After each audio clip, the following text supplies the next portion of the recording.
मिलिंद प्रश्न या ग्रंथाचे वाचन सायंकाळी 8 ते 9:30 पर्यंत रोजना होत आहे.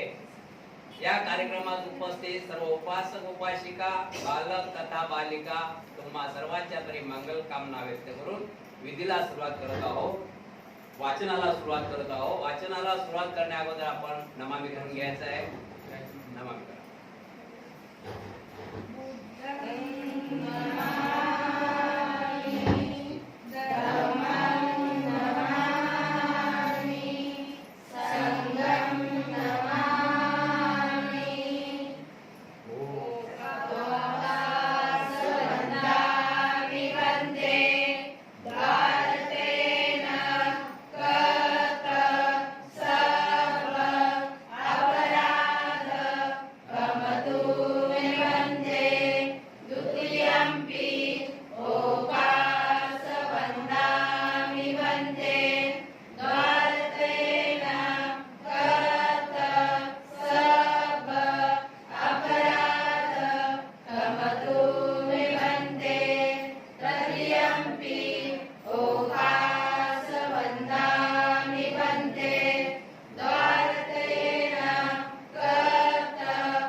अनादिपाता वेरमणि शिक्षापदं समादियामि पानातिपाता वेरमणि सिक्खापदं समादियामि अदिन्नादाना वेरमणि शिक्षापदं समादियामि आदिन्नदाना वेरमणि सिक्खापदं समादियामि कामेषु विचाचारा वेरमणि शिक्षापदं समादियामि कामेषु मिथ्याचारा वेरमणि सिक्खापदं समादियामि मुसावादा वेरमणि शिक्षापदं समादियामि मुसावादा वेरमणि सिक्खापदं समादियामि सुरामेरयमजपमादठाना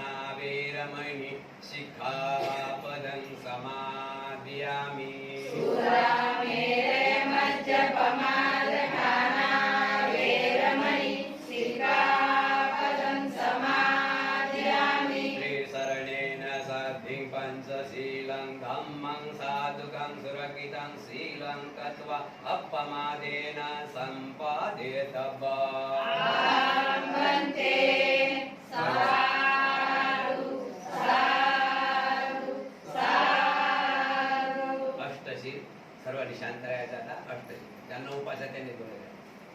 पानातिपाता वेरमणि शिक्षापदं समादियामि पानातिपाता वेरमणि सिक्खापदं समादियामि अदिन्नादाना वेरमणि शिक्षापदं समादियामि अदिन्नदाना वेरमणि सिक्खापदं समादियामि अब्रह्मचर्या वेरमणि शिक्षापदं समादियामि ब्रह्मचर्या वेरमणि सिक्खापदं समादियामि मुसावादा वेरमणि शिक्षापदं समादियामि मुसावादा वेरमणि सिक्खापदं समादियामि सुरामेरयमजपमादठाना वेरमणि शिक्षापदं समादियामि सुरामेरयमज्जपमादठाना वेरमणि सिक्खापदं समादियामि विकालभोजना वेरमणि शिक्षापदं समादियामि विकालभोजना वेरमणि सिक्खापदं समादियामि नत्सगित्तवादित मत्सहितवादित विसुखदेशना विश्वदेशना मालागंध मालागंध विलेपनधारण विलेपनधारण मंडन मंडन विभूषणठान विभूषणठान वेरमणि वेरमणि शिक्षापदं समादियामि सिक्खापदं समादियामि पूजासेना पूजासेना महासेना महासेना वेरमणि वेरमणि शिक्षापदं समादियामि सिक्खापदं समादियामि त्रिसरणेन साधिं पञ्चशीलं अष्टशीलं धम्मं साधुकं सुरक्षितं शीलं कृत्वा अपमादेन सम्पादयेतव्यम् वन्दे साधु साधु साधु काल आपण बघितलेलं आहे नागशनाच्या पुनर्जन्माविषयी. नागशनांच्या पुनर्जन्माविषयी महाराजांनी विचारलं की महाराज, तुम्ही पुनर्जन्म हा म्हणता, तुम्ही पुनर्जन्म हा म्हणता, तर तुमचा पुनर्जन्म आहे का? तुमचा पुनर्जन्म होऊ शकते का? त्यावेळी नागशन म्हणतात की पुनर्जन्म कोणाचा आणि पुनर्जन्म कोणाचा नाही. ज्यांच्या तृष्णा मोह लोभ, ज्यांच्या तृष्णा मोह लोभ मी माझ माझं मी माझं त्याचं बाकी राहिलं त्याला पुनर्जन्म आहे. आणि ज्याचं काहीच बाकी नाही राहिलं त्यांना पुनर्जन्माची गरज नाही. त्याच्यानंतर आपण बघितलं आहे नाम आणि रूप व त्यांचा संबंध. नाम आणि रूप हे वेगवेगळे आहेत काय? तर म्हणते म्हणतात नाम हे अदृश्य आहे. नाम हे दिसत नाही, अदृश्य आहे. रूप मात्र दिसते. नाम हे अदृश्य आहे, न दिसणार, पण ते आहे, पण न दिसणार आहे. जसं आपला आता हवा, हवा आपले आहे ना, पण दिसते काय? हवा दिसते काय? हवा आहे पण दिसत नाही. अशा प्रकारे नाम आहे पण ते दिसत नाही, ते अदृश्य आहे. आणि रूप आहे ते दिसते, रूप आहे ते दिसते. त्यानंतर आज आपण चालू करत आहोत काळा संबंधाने. काळा संबंधाने राजा म्हणाला बनते नाक्षण, आताच आपण अनंत काळापासून असे म्हणाला तर हा काळ म्हणजे काय? वस्तू आहे काय? महाराज, भूतकाळ, भविष्यकाळ आणि वर्तमान काळ असे 3 काळ आहेत. बनते, परंतु काळ म्हणजे नेमकी खरीखुरी वस्तू आहे की काय? महाराज, काळ म्हणजे एक वस्तू आहे आणि नाही सुद्धा. काळ म्हणजे एक वस्तू आहे आणि नाही सुद्धा. कोणता काळ आहे आणि कोणता काळ नाही? महाराज, पुनर्जन्माच्या दृष्टीने विचार केला असता जीवन मात्राचे असे काही संस्कार आहेत की होऊन गेले, संपून गेले, संपून गेले. आता त्याचे काहीच अस्तित्व उरले नाही, विलयास गेले, एकदम परिवर्तन झालेले आहे. त्यांच्या उल्लेखासाठी काळाचे काही अस्तित्व नाही. काही जीवन मात्राचे घटक असे आहेत की त्यांच्या संस्कारानुसार, कर्मफळानुसार काही बरे वाईट परिणाम घडत असतात. म्हणजेच जे संस्कार आपले फळ दाखवितात, कोठे ना कोठे प्रतिसंधी धारण करतात, त्यांच्या उल्लेखासाठी काळाचे अस्तित्व आहे. पुनर्जन्मापासून मुक्त अनंत ज्यांनी येथेच परम निर्वाणाचा साक्षात्कार करून घेतला आहे, अशांसाठी काळाचे अस्तित्व नाही. निर्वाण प्राप्तीनंतर काळ काही, निर्वाण प्राप्तीनंतर काळ राहील तरी कसा?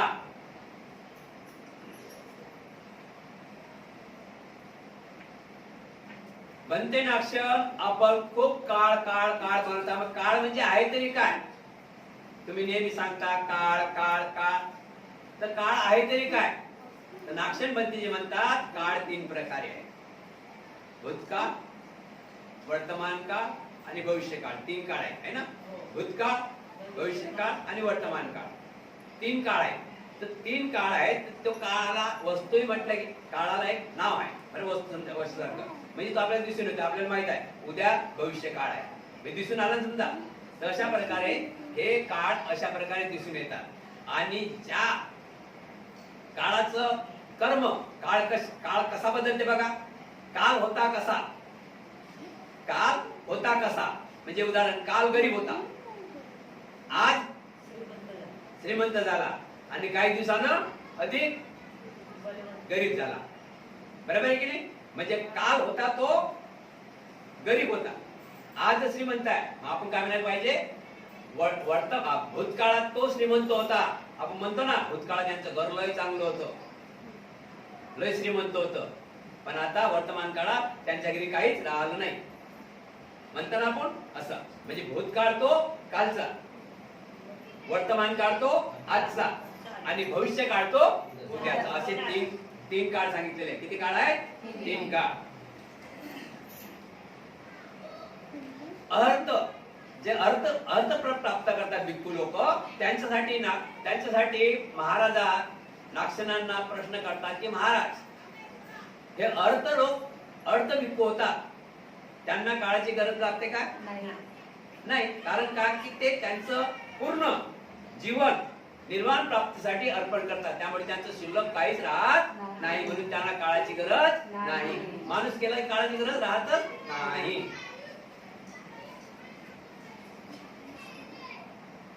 बनते नाक्षण आपण उत्तम प्रकारे समजावून सांगितले आहे. आता सुरू होत आहे लक्षण प्रश्न पुढे. लक्षण प्रकरण तिसरे, लक्षण प्रश्न.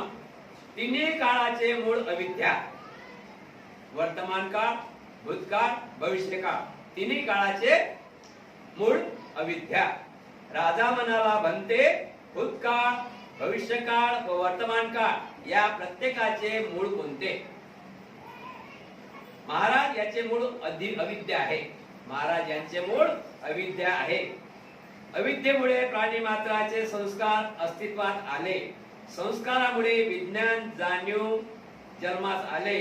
विज्ञानामुळे नाम रूप आकारास आले. नाम रूपामुळे सहायतन किंवा इंद्रिय आयतनामुळे स्पर्श झाला. स्पर्शामुळे वेदना, संवेदना, वेदनामुळे जन्म, जन्मामुळे वृद्धत्व, मृत्यू, शोक, रडणे, ओढणे, ओरडणे, दुःख, यातना व निराशा आली. अशा हा कालध्य आहे. याप्रमाणे या काळप्रवाहातील दुःखाच्या आरंभाची गुंतागुंत कोठून सुरू होते हे स्पष्ट करू शकत नाही. काळ तीन काळ आहे. किती काळ आहे? वर्तमान काळ, भविष्य काळ आणि भूतकाळ. तीन काळ आहे. तर महाराज म्हणतात की भन्ते, या काळाची सुरुवात कुठून होते? भूतकाळाची, वर्तमान काळाची, भविष्य काळाची सुरुवात तर कुठून झाली पाहिजे ना. तर भन्ते म्हणतात की महाराज या काळाची सुरुवात अविद्यापासून होते. या काळाची सुरुवात अविद्यापासून होते. अविद्यापासून सुरुवात होते तर अविद्यापासून काय होते सुरुवात? या काळाची सुरुवात आणि आपण आपल्या जीवनाची सुरुवात बघा कुठून होते. आता हा मोठा विषय चांगला आहे. काळाची सुरुवात आणि जीवनाची सुरुवात कशी होते? मोठा विषय छान आहे.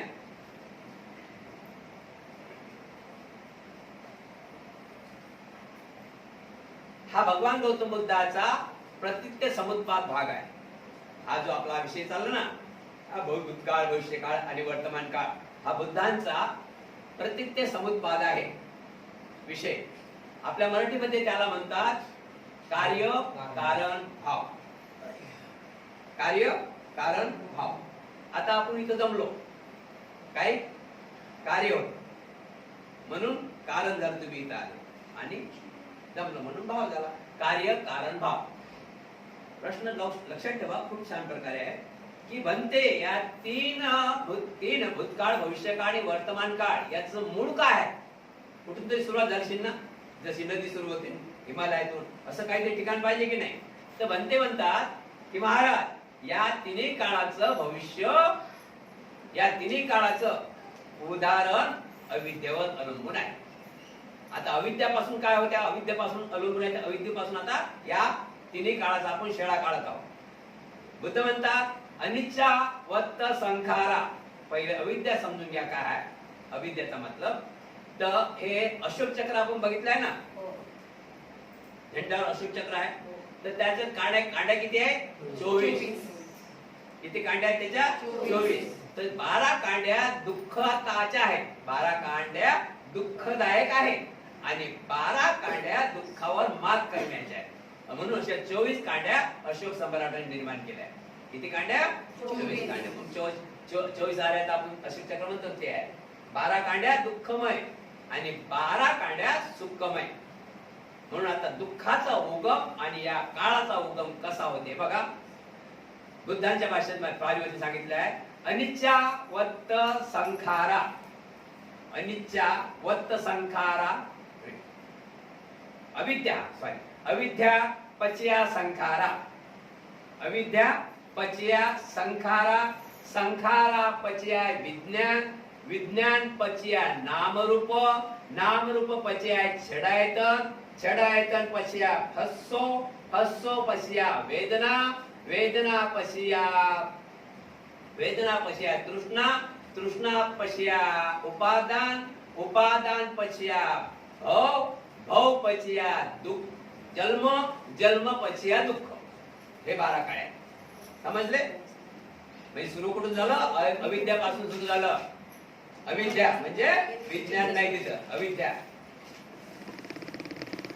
अविद्या पचया अविद्या पचया संखार, संखार पचया विज्ञान, विज्ञान पचया नामरूप, नामरूप पचया छडायतन, छडायतन पचया फस्सो, पश्य पर्श, पर्श पचया वेदना, वेदना पचया तृष्णा, तृष्णा पचया उपादान, उपादान पचया भव, भव पचया जाती, जाती पचया जरा मरण. म्हणजे दुःखाचं दुःख दुःख दुःख दुःख या संसारामध्ये दाखवलेलं आहे. दुःखापासून हे काळ निर्माण झालेले आहेत. भूतकाळ, भविष्यकाळ आणि वर्तमान काळ. आता बघा, अविद्या झाली. अविद्या, अविद्या, अविद्या, अविद्या म्हणजे विज्ञान नाही, अंधपणा. अविद्या, अविद्यापासून संस्कार निर्माण झाले. अविद्येपासून संस्कार निर्माण झाले. संस्कारापासून विज्ञान निर्माण झालं. विज्ञान म्हणजे जागरूकता. आता विज्ञान निर्माण झालं तर काय झालं की विज्ञान निर्माण झाल्यानंतर त्या ठिकाणी नाम रूप तयार झालं. विज्ञान निर्माण झालं ना, त्या ठिकाणी नाम रूप तयार झालं. नाम रूप तयार झालं तर त्या ठिकाणी छडायतन तयार झालं. माणूस चाललं बरं, बाळ होऊन राहिला. विज्ञान तयार झालं, विज्ञान तयार झालं, त्याच्यानंतर नाम आणि रूप तयार झालं. नाम म्हणजे मन, रूप म्हणजे आळासाठा हृदय.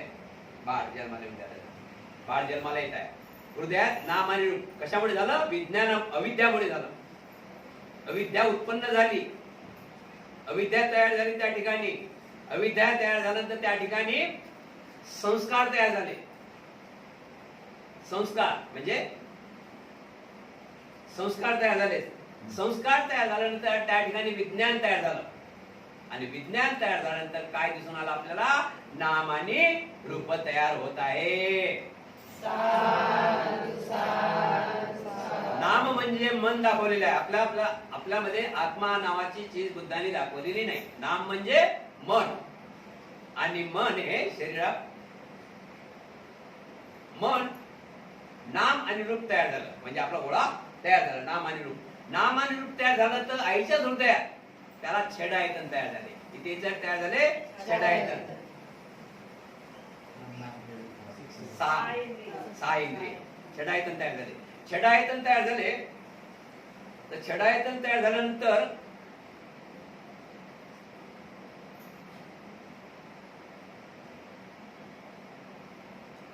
छेडायतन तयार झाले. नाक झालं, डोळे झाले, कान झाले. आता छेडायतन तयार झालं. आता मला दिसून राहिलं, आपल्याला दिसून राहिलं लाईटला गेलाय. कशामुळे दिसून राहिलं? डोळ्यामुळे. छेडायतन तयार झालं शरीरामध्ये. हवा लागून राहिली, कशामुळे समजून राहिलं? काहीतरी आवाज चालू आहे, कशामुळे समजून राहिलं? काहीतरी सुगंध, काहीतरी खारट, समजलं ना? आता तर छेडायतन तयार झाल्यानंतर स्पर्श तयार झाला. याला जरा धक्का लागला तर टचिंग आहे. या शरीराला जरा धक्का लागू द्या, हवेचा धक्का लागला ना, टच आहे ना. तशा प्रकारे हर गोष्ट टचिंग आहे. छेडायतन म्हणतात त्याला, टच. छेडायतन स्पर्श झाला, स्पर्श. आणि स्पर्श झाला की डायरेक्ट वेदना चालू होता. विषय चांगला आहे का? स्पर्श झाला की डायरेक्ट वेदना चालू होतात.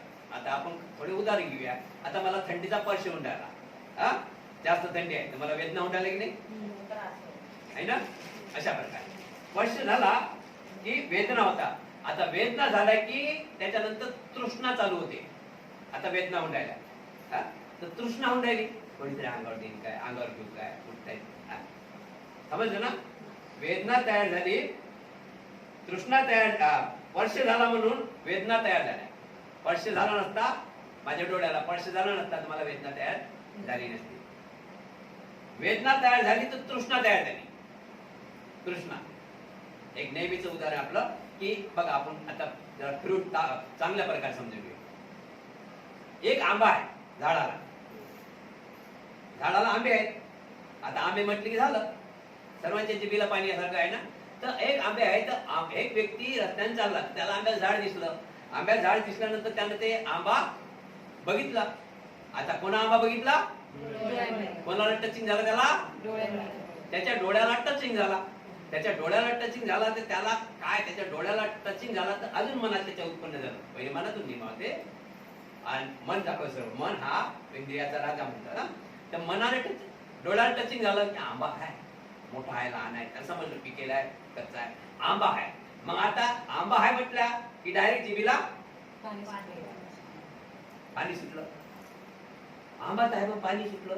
मग आता पाणी सुटलं जिभेला. मग आता जीभ काय करी? जीभ जाईल का आंबा? तर जिभेने विचार केला का आता काय करू? आंबाचं चांगलं आहे, खावा वाटते. मन म्हणते तुला खावा वाटते ना, ठीक आहे ना. मग हाताला म्हणते तू तुझं काम करून दे, तुझं काम करून दे, बरोबर. मग हाताला ऑर्डर देते. हात म्हणते एका काही थोडा टाइम नाही, पण हात म्हणते मी आणतो तोडून. पण तो असा हात लांब करते. आंबा तर वर आहे, आंबा वर आहे ना, हात लांब करते तर हात पोचिंग काय? तो विचारात पडते मी तो तोडतो पण माझा हात लांब नाही. त्याच्यानंतर तो विचार करते. मग त्याला ऑर्डर येते पायाला, तू जा याला घेऊन वर चढ. हाताने तो आंबा तोडी आणि पायाने खाली उतरा आणि तो आंबा तोंडात घाला. ते जीभ खायला तुम्ही मुका ढाकला. बरोबर आहे की नाही? होऊन राहिले की नाही? अशा प्रकारे टचिंग म्हणतात त्याला. पुढे बरेच साहेब आपला विषय तो नाही. टचिंग बरोबर आहे की नाही? समजले टचिंग. त्याच्यानंतर टचिंग म्हणजे प्रश्न. त्याच्यानंतर ते आंबा पाहून वेदना झाल्या ना, मला भेटला पाहिजे, मला भेटला पाहिजे, मला भेटला पाहिजे. तो आंबा तर टच झाला, मला भेटला पाहिजे, मला भेटला पाहिजे, वेदना झाल्या. आता वेदना झाल्यानंतर तृष्णा झाल्या. मी कधी खाऊ. तो आंबा झाडाला पण चव इथं लागून नाही राहिली, कधी खाऊ. त्याच्यानंतर तृष्णा झाल्यानंतर उपादान तयार होते. तिथं तृष्णा झाल्यानंतर काय तयार होते? उपादान. उपादान तयार झालं. उपादान म्हणजे की मी केल्याशिवाय राहणार. उपादान म्हणजे जिद्दच म्हटलं ते. अरे तृष्णा झाली की मला पाहिजेच, मग आता जिद्द करायला लागेल ना आणण्याची. मग तिथे उपादान तयार झालं. उपादान म्हणजे मी ते घेतल्याशिवाय राहणार, आणल्याशिवाय राहणार नाही. आणि त्याच्यानंतर भाव झाला. उपादान झाल्यानंतर भाव झाला. आंब्या जोडतो गेला, आंब्याला टचिंग झाला, भाव झाला. समजलं का? आंबा तोडला गेला ना त्या झाडावर आणि तो आंबा त्यानं तोडला, भाव झाला ना. भाव झाल्यानंतर त्याचा जन्म झाला. भाव झाल्यानंतर जन्म झाला आणि जन्म झाल्यानंतर दुःख झालं. जन्म झाल्यानंतर दुःख झालं असतं काय? म्हणजे सर्व हे अविद्याचं गणित आहे की नाही? अविद्याचं गणित आहे. अशा प्रकारे बनतेंनी सांगितलं की हे सर्व दुःखाचं म्हणजे अविद्याचं मूळ कारण आहे. म्हणून अविद्या नसती तर भूतकाळ, भविष्यकाळ आणि वर्तमान काळ राहिला नसता. काळाचा आरंभ द्या. राजा मनाला म्हणते आपण जे म्हणता की काळाचा आरंभ कोठून होतो हे कळत नाही, तेव्हा कृपा करून ते एखाद्या उपमेद्वारा स्पष्ट केले तर फार बरे होईल. महाराज, कोण्या मनुष्याने जमिनीत एक लहानसे बीज पेरले? डबल आता प्रश्न आहे का?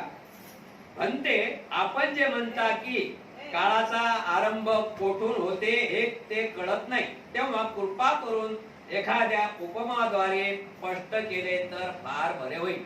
डबल. महाराज, कोण्या मनुष्याने जमिनीत एक लहानसे बीज पेरले, त्याला अंकुर आले, हळूहळू रोपटे वाढून त्याचा वृक्ष झाला, नंतर त्याला फळं आली व त्या फळातील बीज पुन्हा पेरले, पुन्हा त्याला अंकुर येऊन त्याचा वृक्ष झाला, पुन्हा त्याला फळे आली. महाराज, आता तुम्ही सांगा की या गुंतागुंतीचा शेवट होऊ शकेल काय? होऊ शकत नाही. होईल का शेवट? विषय समजले कोणता? प्रत्यक्ष समुत्पाद बुद्धांचा प्रथम नंबरचा विषय. प्रत्यक्ष समुत्पाद म्हणजे मानव जीवनाची सर्व व्याख्यात आहे. जन्म, मृत्यू सर्व मानव जीवनाचे 12 कड्या. समजलं ना? तर राजाने डबल विचारलं की भंतेजी अजून स्पष्ट करून उदाहरण देऊन सांगा.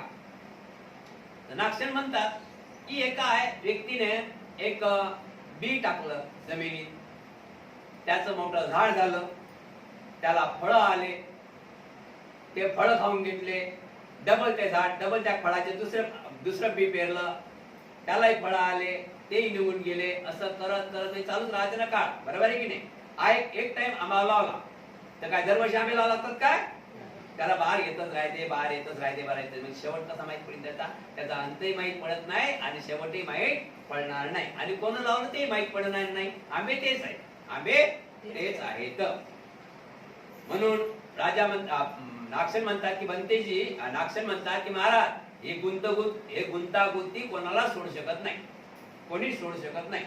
आता उदाहरण धरा ना, एक फार मोठं झाड आहे आणि ते पण आपण उदाहरण देऊया. 2568 साल कोण्या विहार बुद्धाला झाले बोधी वृक्षाला. आता सांगा बरं, कोणी सांगू शकते काय की अमकेच्या आजोबान लावलं, की कोणीतरी लावलं, की मी लावलं? 2568 सालापासून ते झाड आहे. त्याच्या फांद्या श्रीलंकेला पण आहेत, बरोबर आहे की नाही? त्याच्याच फांद्या अनेक ठिकाणी आहेत. म्हणून सांगता येत नाही का? सांगता येईल का कोणाला की ते झाड अमुकनं लावलं, ते झाड कोणीतरी लावलं? नाही. त्याची ते प्रगती चालूच राहत आहे. म्हणून त्याचा शेवट सांगता येत नाही, मुळीच नाही. बनते महाराज याप्रमाणे भूतकाळाचे अंतिम टोक स्पष्ट होऊ शकत नाही.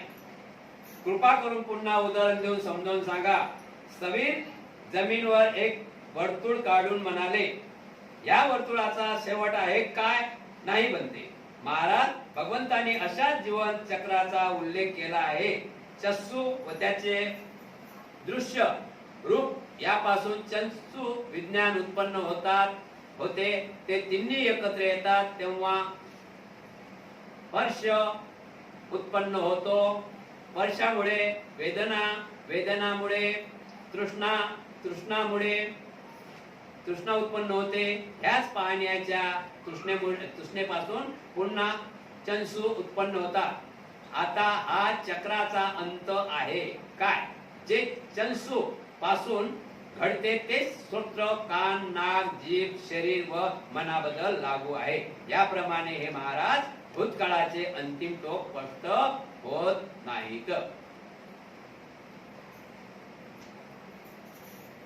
महाराज नागसेन बंतीजीला म्हणतात की बंतीजी अजून एक टाइम समजावून सांगा.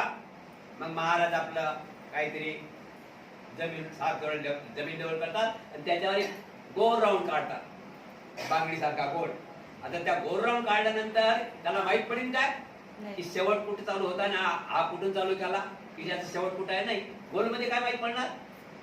माहित पडते काय की शेवट कुठून आहे आणि सुरुवात कुठून झाली? अशा प्रकारे महाराज याचा शेवटही समजत नाही आणि सुरुवातही समजू शकत नाही. पण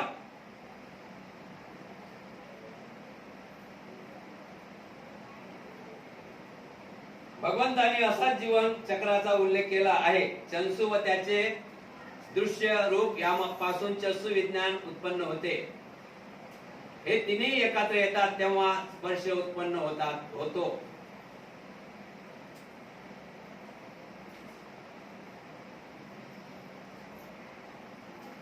तीन गोष्टी मानव जीवनाच्या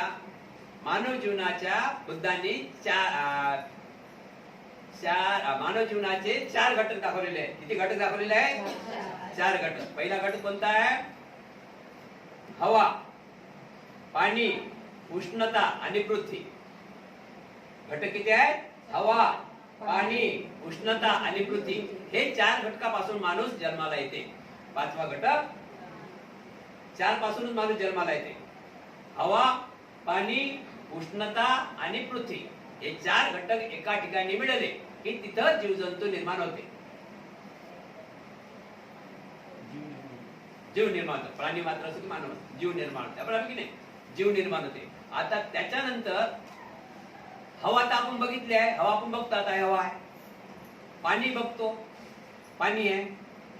उष्णता बघतो, गरम होतं, उष्णता आहे. पृथ्वी कोणाला म्हटलेलं आहे? हे पृथ्वी नाही, आईची पृथ्वी.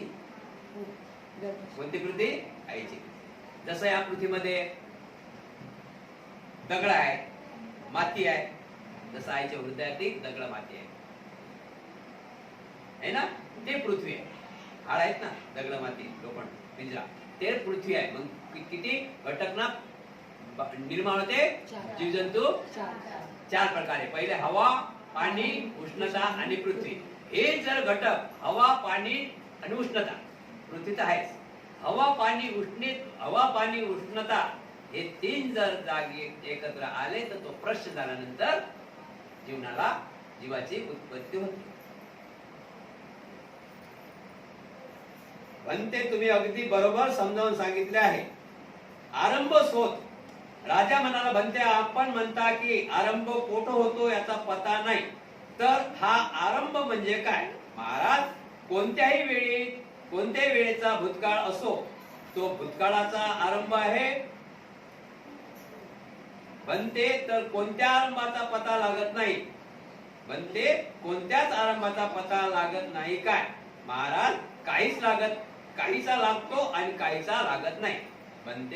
म्हणतात राजा म्हणते की कोणत्या तरी भूतकाळाचा पता लागायला पाहिजे की नाही. भूतकाळ असो, भविष्यकाळ असो, वर्तमान काळ असो, कोणातरी काळाचा पता लागते काय? त्यावेळेस म्हणतात की काहीचा लागतो आणि काहीचा लागत नाही.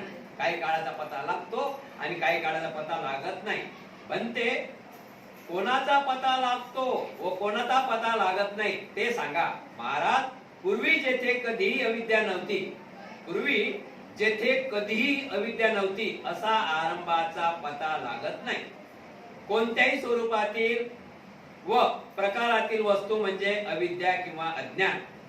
जी वस्तू पूर्वी कधी नसताना अस्तित्वात येते आणि कोणती वस्तू असताना नष्ट होते, असाच आरंभाचा पता लावता येतो.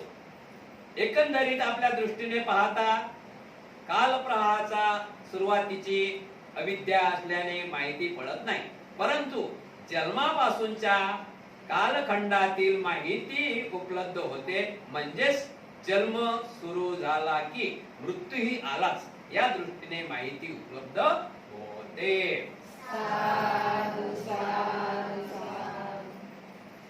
समजलं ना? तीन गोष्टीमधून कोणातरी पता लागला पाहिजे ना. भूतकाळ असो, भविष्यकाळ असो, वर्तमान काळ असो. तर म्हणते चांगल्या प्रकारे सांगितलं की जो जन्मापासून मृत्यूपर्यंतचा काळ आहे, म्हणजे आपण त्याला वर्तमान काळ समजू.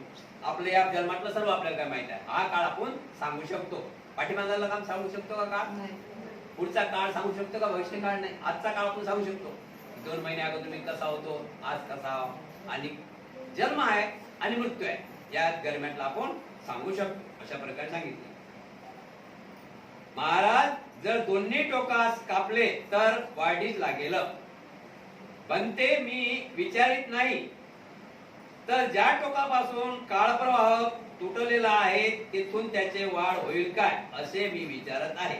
होय महाराज, वाढ होऊ शकते. बनते उपमा देऊन समजावून सांगा. स्थविरांनी बीज झाड, स्थविर समजले ना, नागशेर म्हणजे स्थविरांनी बीज झाड यांचे पुन्हा उदाहरण देऊन पुढे सांगितले की रूप, वेदना, संध्या, संस्कार आणि विज्ञाने हे 5 स्कंद काळप्रवाहाचे मूळ बीज होत. पण ते आपण बराबर समजावून सांगितले आहे. संस्काराची उत्पत्ती व त्यापासून सुटका. राजा म्हणाला, बनते उत्पन्न होणे असेही संस्कार आहेत काय? होय महाराज. ते कोणते बरे? महाराज, चंसू व रूप यापासून चंसू विज्ञान उत्पन्न होते. चंसू विज्ञानापासून स्पर्श उत्पन्न होतो. स्पर्शापासून वेदना उत्पन्न होतात. वेदना आहेत ते तृष्णा आलीच.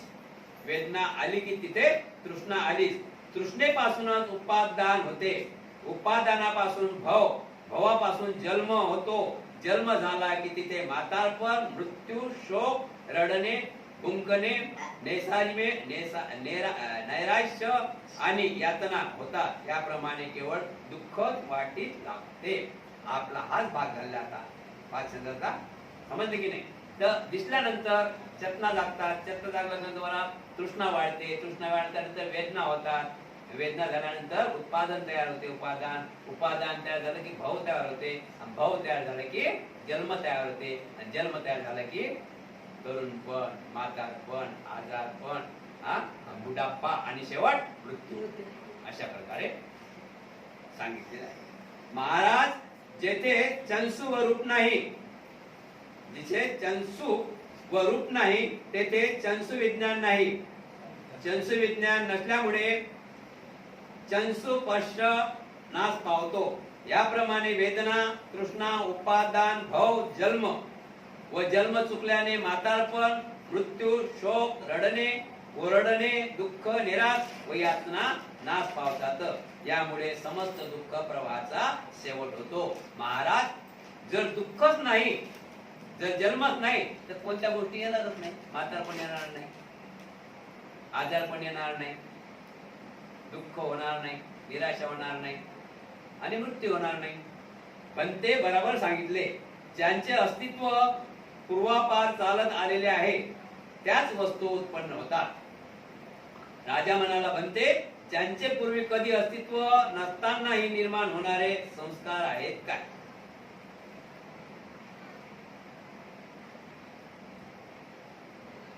राजाने विचारलं, सवीरांनी उत्तर दिलं, ज्यांचे अस्तित्व पूर्वीपार आहेत, ज्यांचे अस्तित्व पूर्वीपार चालत आलेले आहेत त्याच वस्तू उत्पन्न होतात. दुसऱ्या वस्तू उत्पन्न होत नाही. जे पूर्वीपासून चालू आलेले आहे त्याच वस्तू उत्पन्न होतात, दुसऱ्या वस्तू उत्पन्न होऊ शकत नाही. मग ते अज्ञान म्हणा की विज्ञान म्हणा, जे पूर्वी आहे, नवीन तयार काहीच होत नाही. या पृथ्वीवर नवीन तयार काहीच होत नाही. नाही महाराज, राजा म्हणाला, बनते, ज्याचे पूर्वी कधीच अस्तित्व नसतानाही निर्माण होणारे संस्कार आहेत काय? बनते, की असं कधी सांगू शकता का तुम्ही की ते कधी पूर्वी तयार झालं नाही आणि आता तयार झालं? नाही महाराज, ज्यांचे पूर्वी अस्तित्व नाही असे कोणतेही संस्कार निर्माण होत नाही. ज्यांच्या अस्तित्वाचा प्रवाह पूर्वीपासून चालत आला आहे तेच संस्कार जन्माला येतात, दुसरे जन्माला येत नाही. आता एवढे मोठे झाड आहे, हे झाड काही यावर्षी लागले काय?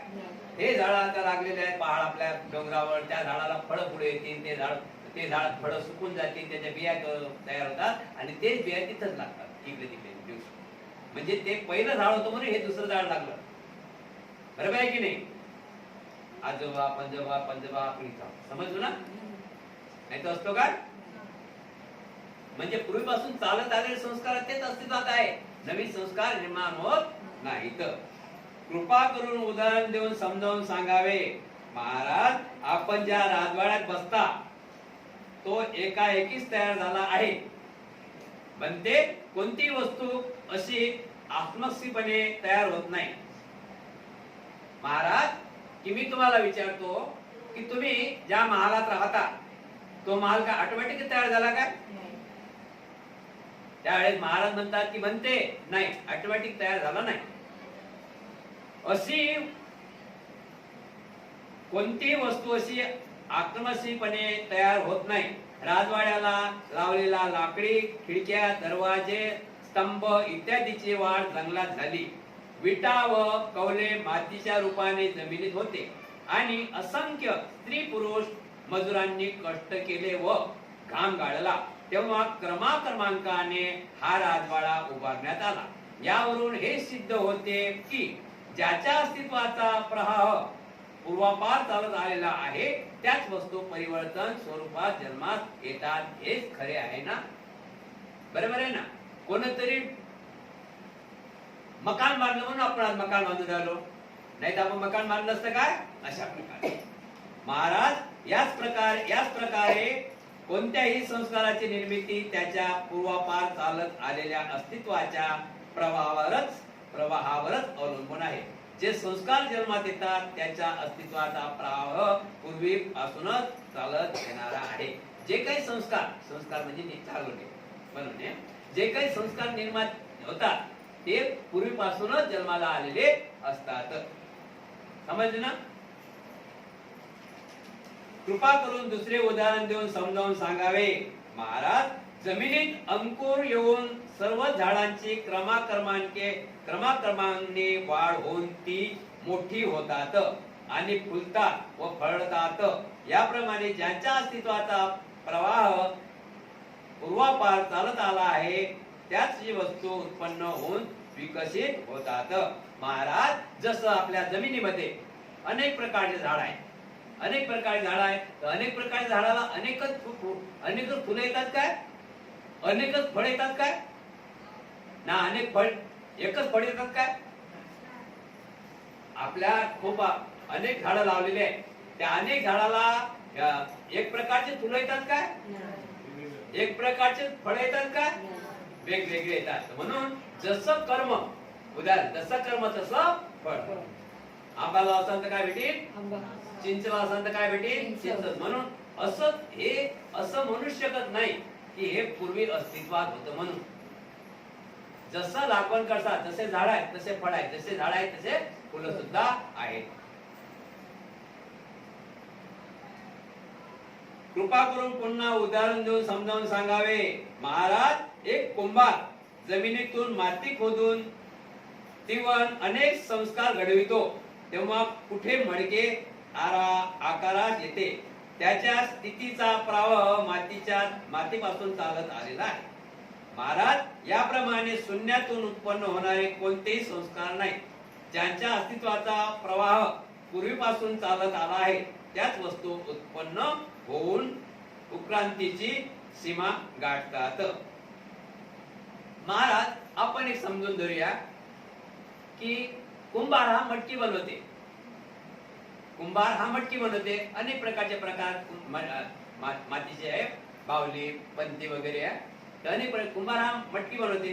तर मटकी बनवते तर काय मटकी ताबडतोब होते काय? त्याला काय करावं लागते? पहिला मातीचा सहारा घ्यावा. माती नसेल तर मटकी बनते का? लक्षात ठेवा. माती नसेल तर मटकी बनते का? तर ठीक आहे, माती आणली. आता माती आणली तर त्याला काय करावं लागेल? बनीन का मटकी?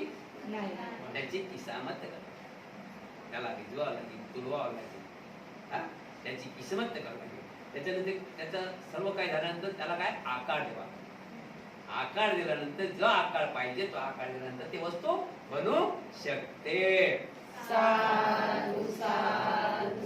म्हणते पुन्हा उदाहरण देऊन समजावून सांगावे. महाराज, विण्याला जर पत्र, चांबडे, पोकळी, काठ, दांडा, गळा तर किंवा खुट्या यापैकी एक सुद्धा नसेल आणि कोणी वादकही नसेल तर त्यातून संगीत निर्माण होईल काय? कोणीच नाही. महाराज, तुम्ही सांगा की एक विना आहे, त्याला तार नाही, खुटी नाही, त्याला तांबड नाही, पोकळी नाही, तर तो विना होऊ शकते का? जर समजा तो विना बनली तर तयारी झाला, विना तयार झाला, तर तो वाजवणारा संगीतकार कोण नसला, त्या विनाचा अर्थ आहे काय? अशा प्रकारे बनते मुळीच नाही. त्या विण्याचा काही अर्थ नाही, कारण की वाजवणारच नाही. आणि जर या सर्व वस्तू असतील तर, आणि जर या सर्व वस्तू असतील तर बनते, मग संगीत अवश्य निर्माण होईल. अशा प्रकारे समजले ना? अशा प्रकारचे अस्तित्वात होत आहे. महाराज, याप्रमाणे शून्यातून उत्पन्न होणारे कोणतेही संस्कार नाहीत. ज्यांच्या अस्तित्वाचा प्रवाह पूर्वापार चालत आला आहे त्यास संस्कार वस्तूंची उत्पत्ती होऊन उत्क्रांतीची सीमा गाठतात. कृपा करून आणखी उदाहरण देऊन सांगा, आणखी उदाहरण द्यावे. महाराज, बासाची छिद्रे, केलेली काम, रुळाखाली काठी, ओढण्याची दोरी, कापूस, कापडाचा लहान तुकडा आणि अग्नी उत्पन्न करणारा कोणी मनुष्य नसेल तर अग्नी उत्पन्न होऊ शकेल काय? महाराज, एक बांबू आणला, पहिल्या जमान्यात एक अग्नी तयार करत, त्याचं उदाहरण.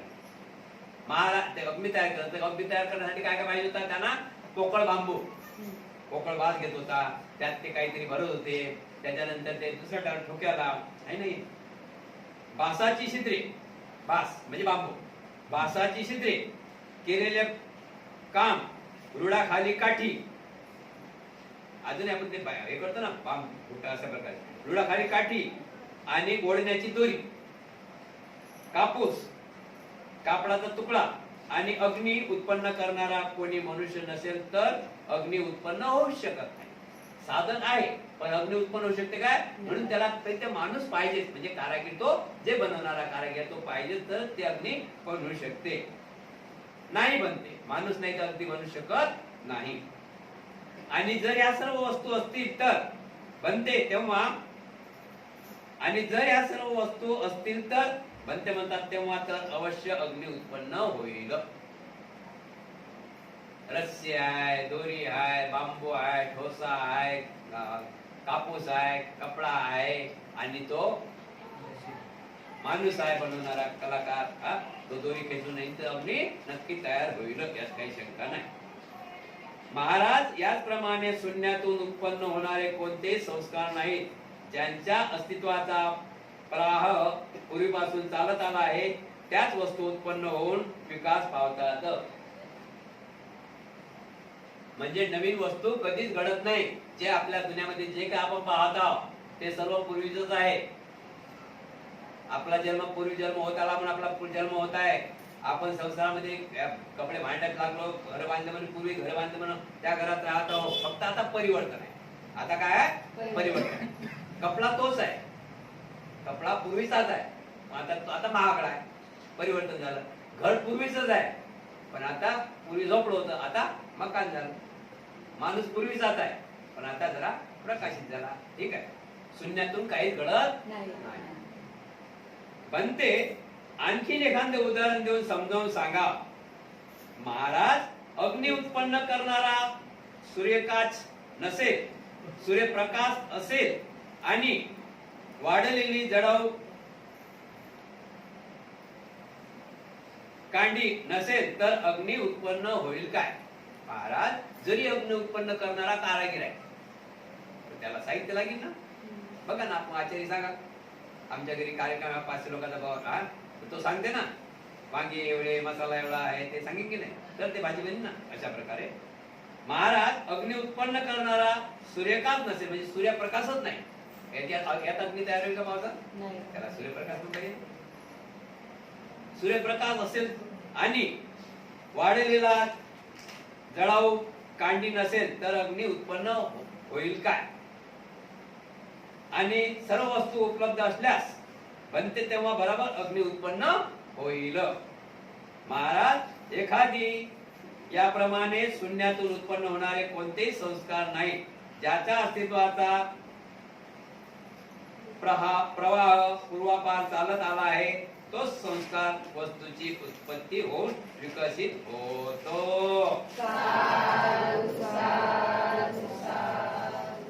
बघा आपण म्हणतो जन्म आहे, मृत्यू आहे, जन्म आहे, मृत्यू आहे, हा नियम आहे ना. सकाळ आहे, संध्याकाळ आहे, दिवस आहे, रात्र आहे, दिवस आहे, रात्र आहे, जन्म आहे, मृत्यू आहे, भूतकाळ आहे, वर्तमान काळ आहे, भविष्य काळ आहे. हे लागलेले आहेत ना, हे सही लागलेले आहेत. हे निसर्ग नियम आहे. एक उदाहरण देतात की हे जमीन आहे ना, हे एक तराजू आहे. हे जमीन आहे, भूमी, हे एक तराजू आहे. आता जन्म झाला, जर मृत्यू झाला नाही तर तराजू खाली होईल की नाही? हे तराजू शंभरावर पाहिजे की नाही? तरच काम चालेल की दुकान चालेल की नाही? हे दुकान कशाने चालेल? शंभरावर पाहिजे ना. शंभराला तर दुकान चालेल आणि शंभराला दुकान चालेल काय? मग अशा प्रकारे आहे. जन्म होते तिथं मृत्यू आहे. आता आपण बघतो जातात तुम्ही, तुम्हाला वाटतं आपण जातो एखाद्या दुःखद ठिकाणी, मृत्यू झाला की आपण बघतो तो मृत्यूच बघतो, पण तिथं मृत्यू तिथं आपल्या डोळ्यासमोर आहे, पण तिकडे बाजूने जन्म होऊन राहिला किंवा झाला. इथं सुटला हा की तिथे जन्म, हे आपण कल्पना करतो. आपण इकडे रडतो पण तिकडे, आपण इथं रडतो आणि तिथं लोक शेम टू शेम. बरं जर असतं नसतं तर अजून असं झालं असतं, पृथ्वी चालली नसती. म्हणून जन्म आहे तिथं मृत्यू आहे, जन्म आहे तिथं मृत्यू आहे. आज आपण विचार करा, बाबाचे बाबा, बाबाचे बाबा, बाबाचे बाबा, बाबाचे बाबा, बाबाचे बाबा, बाबा बाबा बाबा बाबा, अंदाज नाही. बघा ना. आणि आता आपण असतात किती आहोत? आपण अस्तित्वात किती आहोत? आई बाबा, आई बाबा, 1 2 3 4 5 6 7च करा. बघा ना. घरी 3 आहेत, कोणा घरी 2 आहेत, कोणी जास्तीत जास्त 7 8 जास्तीत जास्त. किती घरात आहेत लोक? मापन नाही तर 8. किती घरात आहेत? 8. कोणाच्या घरात? 4च. 2 हम समजले ना? तर आपण हा विचार करा की आपण 4 या 6 या 8 आहोत. आपले किती गेले? गिनती नाही. गिनतीने मापू शकत नाही. मापू शकत नाही. म्हणजे आपला 1 गेला, आपले 10 गेले, त्यावरती आपला 1 हे होते. बरोबर की नाही? अशा प्रकारे निसर्गाची गती आहे. म्हणून शून्यातून कुठल्याच प्रकारे काहीच निर्माण होऊ शकत नाही. शून्यातून काहीच निर्माण होऊ शकत नाही. त्याला काहीतरी करावं. बनते कृपा करून पुन्हा उदाहरण देऊन समजावे. महाराज, जर आरसा नसेल, प्रकाश नसेल आणि त्यापुढे मुख नसेल तर प्रतिबिंब दिसेल काय? जर आरसाही नाही आणि प्रकाशही नाही, अंधार आहे, तिथे चेहरा दिसेल काय? नाही. प्रतिबिंब दिसणारच नाही. नाही बनते. आणि जर ह्या सर्व वस्तू असल्यास बनते, तेव्हा निश्चित प्रतिबिंब दिसून येते. आता लाईट आहे, आरसा आहे, चेहरा आहे, तर दिसेलच ना. महाराज, बरोबर याच उदाहरणाप्रमाणे शून्यातून उत्पन्न होणारे असे कोणतेही संस्कार नाही. ज्यांच्या अस्तित्वाचा प्रवाह परिपार चालत आला आहे, त्याच संस्कार वस्तूची निर्मिती होते. बनते, आपण माझ्या मनातील शंका एकदम मिटवून टाकल्या. आमच्यात आत्मा नाही. आमच्यात आत्मा नाही. आत्मा नावाची चीज आमच्यामध्ये. राजा म्हणाला, बनते, आत्मा जाणणारा असा कोणी आहे काय? महाराज, हा जाणणारा कोणीच नाही. महाराज म्हणतात, बनते, आत्मा जाणणारा असा कोणी माणूस आहे काय? महाराज, हा जाणणारा कोणी नाही. बनते, ज्याप्रमाणे आम्ही येथे राजवाड्यात बसून इच्छानुसार पूर्व, पश्चिम, उत्तर किंवा दक्षिण इत्यादी बाजूच्या खिडक्या मधून बाहेर दृश्य पाहू शकतो, त्याचप्रमाणे मनुष्याच्या शरीरातील रोहून डोळ्याद्वारे रूप पाहतो, कानाद्वारे शब्द ऐकतो, नाकाद्वारे सुगंधाचा उपयोग घेतो, जिभेद्वारा आस्वाद घेतो, कातडीद्वारे स्पर्शेचा उपयोग घेतो आणि मनाद्वारे अनुभव करतो, असा जाणणारा ज्ञान तो आत्मा आहे काय? स्थवीर म्हणतात, महाराज, 5 दरवाजे कोणते ते मी सांगेन तेव्हा आपण शांत चित्ताने ऐकावे.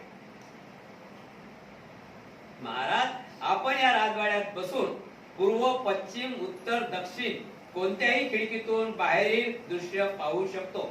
त्याचप्रमाणे आमच्या शरीरात वास्तव करून बसलेल्या जीव म्हणजे आत्मा, डोळे, कान इत्यादी सर्व इंद्रियाद्वारे रूप पाहण्याची, शब्द ऐकण्याची, सुगंध घेण्याची, रसाचा आस्वाद घेण्याची, स्पर्श करण्याची म्हणजे डोळ्याने पाहण्याची किंवा कानाने ऐकण्याची, एकूण कोणत्याही इंद्रियाने कोणतेही कार्य करण्याची शिकस्त करीत असला पाहिजे, एवढे सामर्थ्य तर त्यास असावेच. बनते, तुम्ही जर म्हणता, महाराज, तुम्ही जर म्हणता की आत्मा आहे काय? आत्मा कोणी सांगणारा? आत्मा कोणी सांगणारा आहे काय? आत्मा कोणी जाणणारा आहे काय? बनते म्हणतात की महाराज, आत्मा जाणणारा असा कोणी नाही. महाराज म्हणतात की बनते, एक आपण उदाहरण घेऊया माझं, की मी एक छान प्रकारे बंगला बांधला आहे. मी एक छान प्रकारे बंगला बांधला आहे आणि त्या बंगल्यात 4 बाजूला रस्ते आहेत. बंगल्याच्या बाजूला मी खिडकीत बसलो म्हणजे 4ही बाजूच्या रस्त्यातून लोक मला दिसतात. खिडक्या खोलल्यानंतर, खिडकी खोलल्यावर दिसते ना, तर मी खिडक्या खोलल्या त्या दरवाजाच्या बंगल्याच्या, तर 4 बाजूचे लोक मला येतात जातात दिसतात. असं काही शरीरात आहे काय की जो आत्मा नाही म्हणते? असं काही शरीरात आहे काय? शरीरात तर महाराजांना उत्तर देतात, समीर म्हणतात की महाराज, तुम्ही जसे तुमच्या बंगल्यात बसून झाड पाहता, पक्षी पाहता, प्राणी पाहता, कोणी येणार जाणार पाहता, तसं या मनाला पण आहे, या मनात आहे, या हृदयात आहे. हे 5 इंद्रिय आहेत या हृदयात. किती इंद्रिय आहेत? 5 इंद्रिय. डोळे पाहू शकतात, जखम झाली ते पण पाहू शकतात, काय चाललं ते पण माहित पडते. कान ऐकू शकतात, कान पाहू शकतात. पाहू शकतात, ऐकून म्हणजे पाहणं झालं की नाही. कान पाहू शकते, कान ऐकू शकते. जिभा, बाजूच्या घरी भाजी काही जळून जाईल तिथं माहित पडते जिभेना, ते कोणती आहे ते पण माहित पडते ना. जिभा इथून म्हणजे आतलं बघू शकतो की नाही आपण, जिभा. आणि ते करण्यासाठी आम्ही हे 5 इंद्रिय सुद्धा तुम्ही जसे खिडकी खोलल्यानंतर हे पण आपल्या आतलं बघू शकता, तर त्याला मन म्हटलं गेलं आहे. काय म्हटलं गेलं त्याला? म्हणून आत्मा नावाची चीज नाही म्हणते, कोणतेच सामर्थ्य त्यात नाही. महाराज यावरून आपला प्रथम बोलण्याचा, नंतरचा बोलण्याशी व नंतरच्या बोलण्याचा प्रथम बोलणाऱ्या वाक्याशी मुळीच तारण्यमय जुळत नाही. महाराज ह्या सर्व खिडक्या उघडल्या असतात, ते बसल्या बसल्याच बाहेरील दृश्य म्हणजेच तो झाड, ती घरे, ते महाल पाहू शकतो. त्याचप्रमाणे आमच्या शरीरात बसणारा आत्मा डोळे रूपी खिडकी उघडली असता, म्हणजे डोळे एकदम काढून टाकले असता बाहेरील आकाश अधिक चांगल्या प्रकारे पाहू शकतो. काय? कान, नाक, जीभ आणि त्वचा रूपी सर्व खिडक्या एकदम उघडल्या असता आवाज ऐकण्याची, सुगंध घेण्याचे, रसांचा आस्वाद घेण्याचे आणि स्पर्श करण्याचे कार्य शरीर बाहेर घेऊन अधिक चांगल्या प्रकारे करीत असेल. कारण या राजवाड्याबरोबर अगदी खुल्या जागेत उभे राहून आपण बाहेरील सर्व दृश्य अधिक स्पष्टपणे पाहतोच की नाही. पण ते जीवा म्हणजे आत्मा कुठून हे कोणी शक्य नाही. जीवा बनते नाही, बनते जीवा कडून हे होणे शक्य नाही. बनतेजी जसं मी माझ्या दरबारामध्ये बसून झाड पाहतो, पक्षी पाहतो, प्राणी पाहतो, येणार जाणार पाहतो, पण तुम्ही जो जीव म्हणता, मन म्हणता, तो जीव म्हणता, 5 प्रकारे पाहते, डोळे, नाक, कान, त्वचा, तर ते मला शक्य वाटत नाही. जीव का पाहू? त्यावेळी बनते म्हणतात, महाराज तर मग आपल्या प्रथम बोलण्याच्या कथनाचा नंतरच्या कथनाशी किंवा नंतर केलेल्या कथनाचा पहिल्या कथनाशी ते मात्र संदर्भ जुटत नाही. तुम्ही जे बोलत आहे ते चुकीचं आहे. महाराज समजा आपला हा दिन्न नामक सेनापती बाहेर जाऊन दरवाजापाशी जर उभा राहिला तर त्याचे जाणीव आपणास होणार नाही काय? महाराज तुमचा जो सेनापती तुमच्या जवळ उभा आहे आणि तो जर बाहेर जाऊन उभा राहिला तर तुम्हाला त्याची जाणीव होईल की नाही? आता इथं होता सेनापती कुठे गेला, निगेट करू बाय, जाणीव होईल की नाही? होय म्हणते, अवश्य जाणीव होईल. महाराज याप्रमाणे जिभेवर ठेवलेल्या बाहेरील वस्तूचा स्वाद म्हणजे खारटपणा, आंबटपणा, तिखटपणा, कडूपणा व गोडपणा इत्यादीची जाणीव आपल्यामधील आत्म्यास होईल की नाही? आपल्या जिभेवर खारट टाकलं, तुरट टाकलं, आंबट टाकलं, चिंचेचं नाव लोणच्याचं नाव घेत नाही, ते करण्या वाटत, आंबट टाकलं, पेढे टाकले, माहित पडते की नाही? अशा प्रकारे होय म्हणते, अवश्य होईल. तदच त्या रसाचे चव तोंडात पोटात आत गेली तर त्या वस्तूचा स्वाद म्हणजे खारटपणा, आंबटपणा, कडूपणा व गोडपणा इत्यादीची जाणीव आपल्यामधील आत्म्यास होईल की नाही? म्हणजे आपल्या मनाला होईल की नाही? नाही म्हणते, या चवीची जाणीव त्यास मुळीच होणार नाही. नाही म्हणते, या चवीची जाणीव त्यास मुळीच होणार नाही.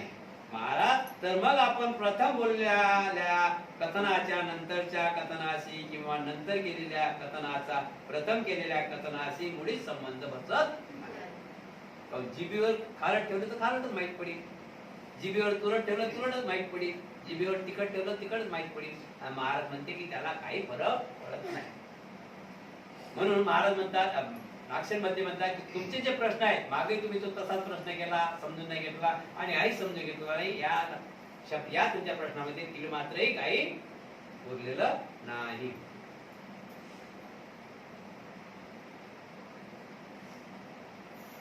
10 मिनिटं. महाराज समजा एखाद्या माणसाने 100 घागरी. महाराज तुम्ही म्हणता की माणसाच्या जिभेवर जरी काही खारट आहे, तुरट आहे, गोड आहे, कडू आहे, त्याला समजू शकत नाही, तो समजू शकत नाही. तर मी आता डबल, तुम्ही म्हणता प्रश्नाचं उत्तर तर मी डबल सांगतो. महाराज समजा एखाद्या माणसाने 100 घागरी मध, 100 घागरी मध मागून एका राजनात भरून ठेवले. यानंतर दुसरा एका मनुष्याचे तोंड चांगले घट्ट बांधून त्या राजनात सोडले. तर तो मनुष्य आपणा ज्या पदार्थाने भरलेल्या राजनात सोडले त्या पदार्थाची चव गोड आहे की नाही हे सांगू शकेल काय? बनते याची त्यास जाणीव होणार नाही. ते का बरं? कारण मध त्या माणसाच्या तोंडात गेलेच नाही, तेव्हा त्यात जाणीव व्हावी ती कशी? महाराज तर मग आपण प्रथम केलेल्या कथनाच्या नंतरच्या कथनाशी व नंतर केलेल्या कथनाचा प्रथम केलेल्या कथनाशी मुळीच मेळ बसत नाही. पण ते आपल्यासारखा वादपट्टू पंडिताशी वादविहार करावयास मी असमर्थ आहे. तेव्हा यातील खरं बाब काय आहे हे आपण कृपा करून सांगावे.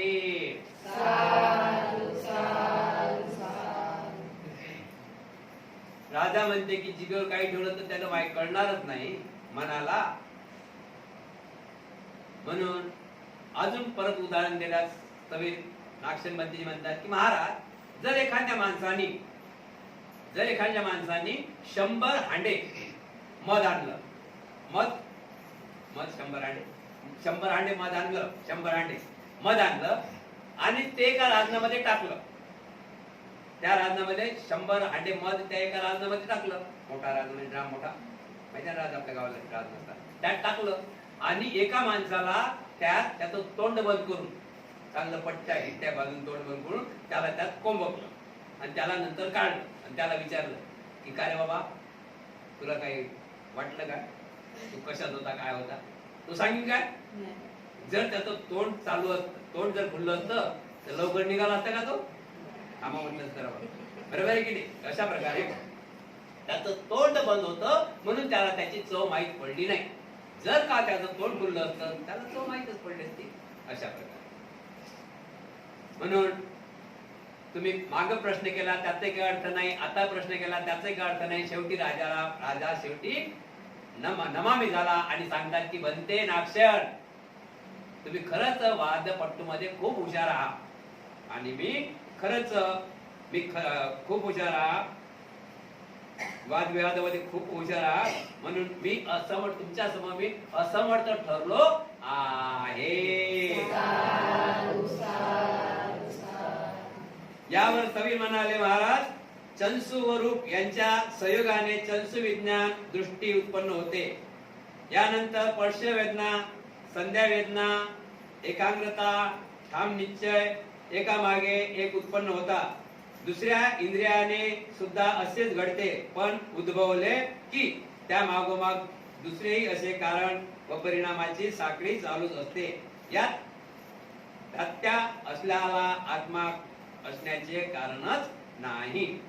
बनते आपण उत्तर देण्यात अत्यंत पटाईत आहात. एवढा गुंतुगुंतुनीचा प्रश्न आपण उत्तम रीतीने समजावून सांगितला.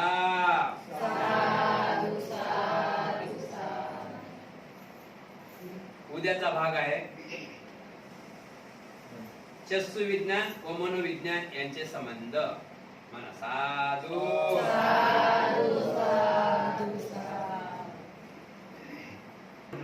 काय करा काय आज तर जास्त हँग होत हे काढला दिसलं